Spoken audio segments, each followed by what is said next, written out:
I want to share with you a big secret today. And it's not one that a lot of you are going to want to hear. But at the same time, it's so important that I have to tell you. And that secret is this. What if I told you that every single day kids go to school, they become less intelligent?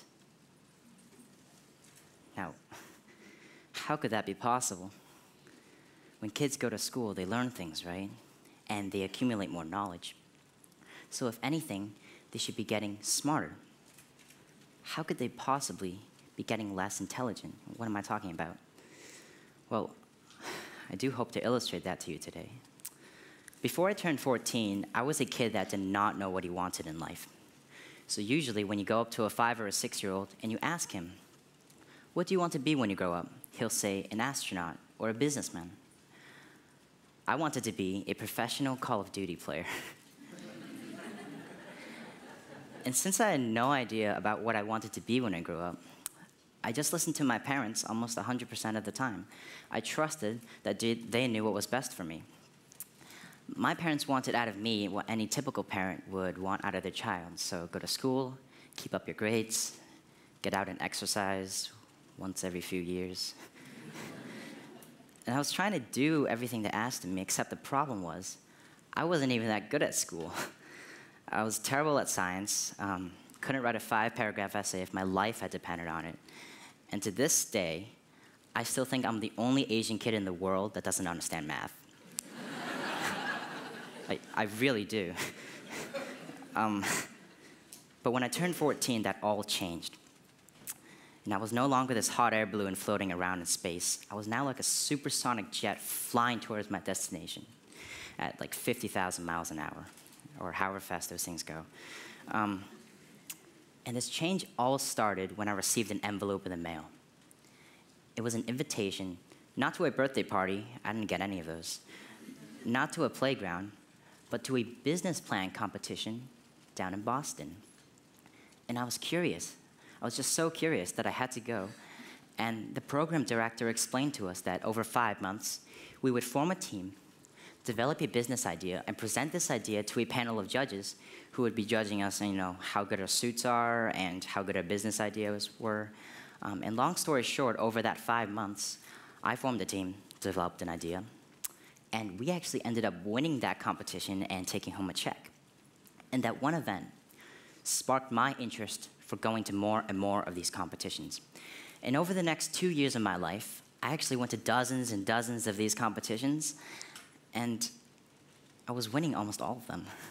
And I realized that I liked going to them so much, not just because I liked winning them, but also because I had an unrealized passion. And that was a passion for creating things. Because the one thing that my team would do differently from our other competitors every single time was that while everyone would go up and present their idea and their PowerPoint, we would go to Home Depot, buy supplies, and actually build the idea we were talking about. And the judges were just so blown away by the fact that a bunch of teenagers could go and create things, could make prototypes and minimally viable products. And we won almost every single competition just because the judges loved that we had gone and executed.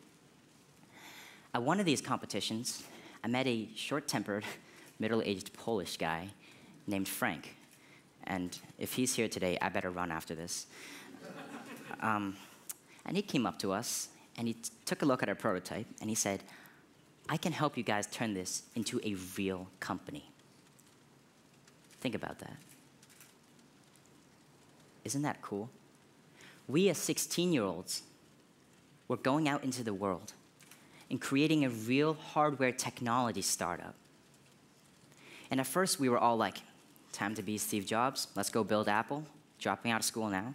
But we quickly realized, it's not that easy, so don't drop out unless you're really sure you have a good idea. But we realized that the first part to building a great company is to assemble a great team.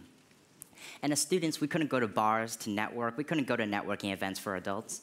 So we went to our school and set up this little presentation in our auditorium in which we would present our idea and hopefully kids would join our team.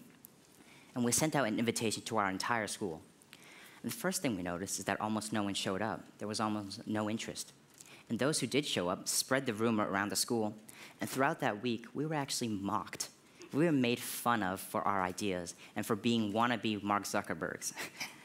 And what's funny is, the next week after, we took the exact same presentation and did it at our elementary school, so to kids who are 5 or 6 years younger. And the response was phenomenal. These kids were throwing their lunch money at us, asking if they could buy our prototype. They were asking for our pre-money evaluation, which I know you guys know from watching Shark Tank, but it was amazing that these kids even knew terms like that existed when they were too young to even probably pronounce some of these words. And that just inspired me so much. And I think this is what our education system has done.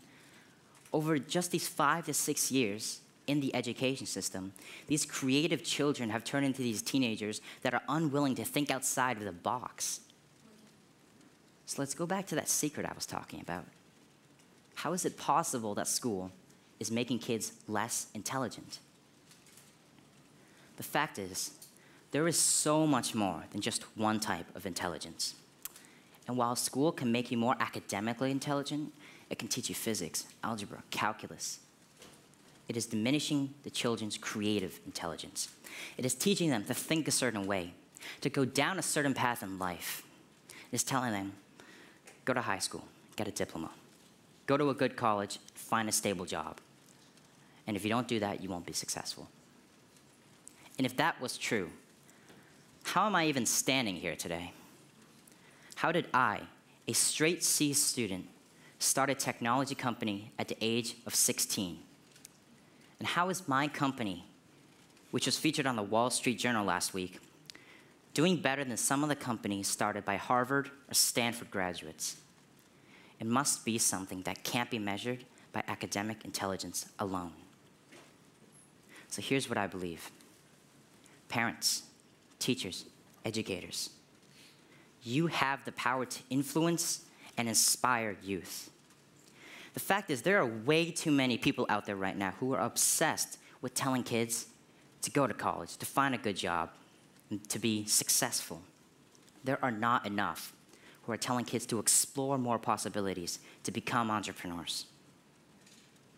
And if there's one message that I want parents, kids, and all of you to take away from what I've said here today, it's that you can open your own doors, and that you can stray away from this conventional, limited, and narrow path that education sets us upon. You can diverge and create your own future.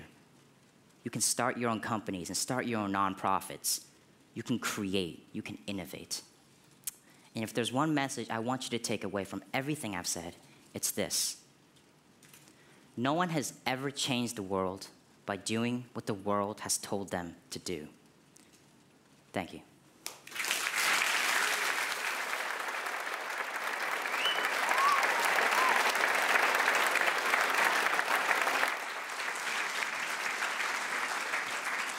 Whoa, what a